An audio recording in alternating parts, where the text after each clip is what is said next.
ಭಾಷೆಗಳನ್ನ ಬೆಸೆಯೋ ಕೆಲಸವನ್ನ ಮಾಡಬೇಕಾಗಿದ್ದಂತಹ ನಟ ಕಮಲ್ ಹಾಸನ್ ಕನ್ನಡದ ಬಗ್ಗೆ ಅತ್ಯಂತ ಕೀಳಾಗಿ ಮಾತನಾಡಿದ್ದು ಅಲ್ಲದೆ ಅದನ್ನು ಸಮರ್ಥನೆ ಮಾಡಿಕೊಳ್ಳುವಂತಹ ಪ್ರಯತ್ನವನ್ನು ಮಾಡ್ತಾ ಇದ್ದಾರೆ. ಅವರದ್ದೇ ಆದಂತಹ ಪ್ರೊಪೋಗೆಂಡಾನ ಅವ್ರು ರನ್ ಮಾಡ್ತಾ ಇರೋದು ಬಹಳ ಸ್ಪಷ್ಟವಾಗಿದೆ.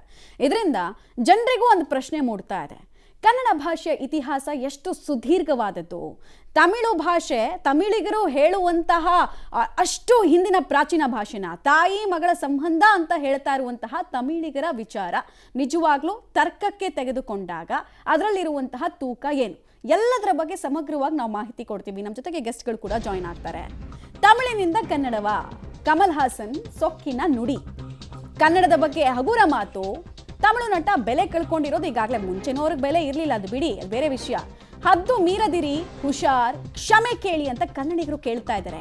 ಕ್ಷಮೆ ಕೇಳದೇ ಇದ್ರೆ ಅದಕ್ಕೆ ತಕ್ಕ ಬೆಲೆಯನ್ನು ನೀವು ತೆರಬೇಕಾಗತ್ತೆ ಅನ್ನೋದು ಜನರ ಮಾತು. ತಗ್ ಲೈಫ್ಗೆ ದಿಗ್ಬಂಧನದ ಶಿಕ್ಷೆಯನ್ನು ಕೂಡ ಕೊಡ್ತೀವಿ ಅಂತ ಹೇಳ್ತಾ ಇದ್ದಾರೆ. ತಮಿಳಿನಿಂದ ಕನ್ನಡ ಹುಟ್ಟಿದ್ದು ಆರದ ಕನ್ನಡದ ವಿಚಾರವಾಗಿ ಕಮಲ್ ಹಾಸನ್ ಅವರ ವಿವಾದದ ಕಿಡಿ.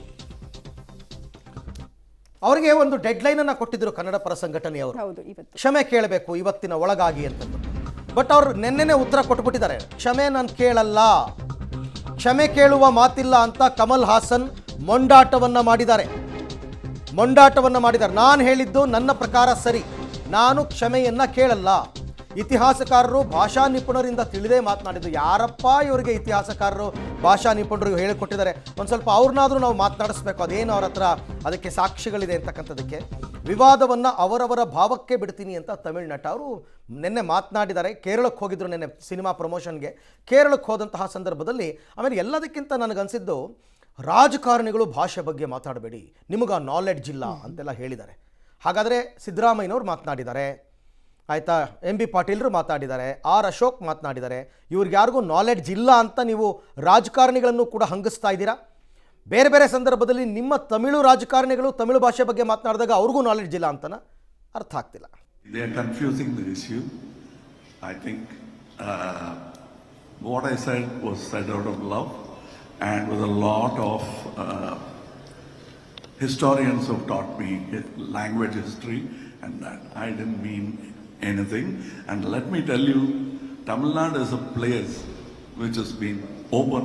I don't say that there's no other state like that, but very rare state where a Menon has been our chief minister, a Reddy has been our chief minister,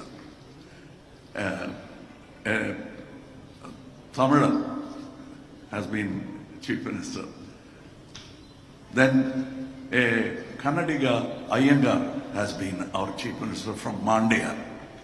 When there was a problem in Chennai, which came from that chief minister who hailed from Karnataka, it was Karnataka who gave me support. The Kannadiga said, come here, we'll give you a house, don't go anywhere. So the people will take care of Thug Life, Kamal Hassan and all these controversies. Politicians are not qualified to talk about language. They don't have the education enough to talk about it. That includes me. So let's leave all these very in-depth discussions.